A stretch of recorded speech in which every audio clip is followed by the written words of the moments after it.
If you've ever had a recurring task in Todoist and needed to skip just this one instance without messing up the whole schedule, this video is for you. In today's tutorial, I'm going to show you how to skip a recurring task in Todoist using a simple built-in feature that pushes the current instance out and automatically moves the due date to the next scheduled interval. This is super useful when a task comes up too early, you're not ready to complete it yet, or you just want to keep your routine on track without manually editing dates. And if you find this helpful, go ahead and hit the like button and subscribe for more quick productivity tutorials like this.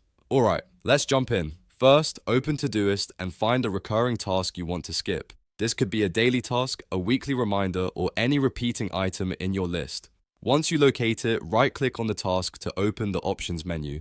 On some devices, you may need to use the three-dot menu depending on where you are in the app, but the goal is to bring up the task controls. After that, look for the date section inside the task options. This is where Todoist shows the recurring schedule and due date details. Next, click on the three dots in that date section. This opens additional actions for the task's schedule. From the menu that appears, select Postpone. When you choose Postpone, Todoist will skip the current occurrence and push the task forward to the next scheduled interval automatically. For example, if your task repeats every day, it will move to tomorrow.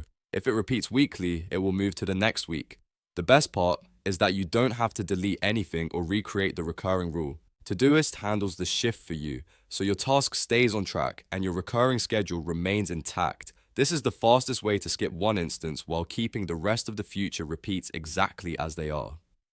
If you ever need to do this again, just remember the steps. Right-click the task, go to the date section, click the three dots, and choose Postpone. It's a small feature, but it can save you time and keep your workflow clean and organized. If this video helped you out, make sure to like this video, subscribe to the channel, and turn on notifications so you don't miss more Todoist tips and productivity shortcuts. Thanks for watching, and I'll see you in the next one.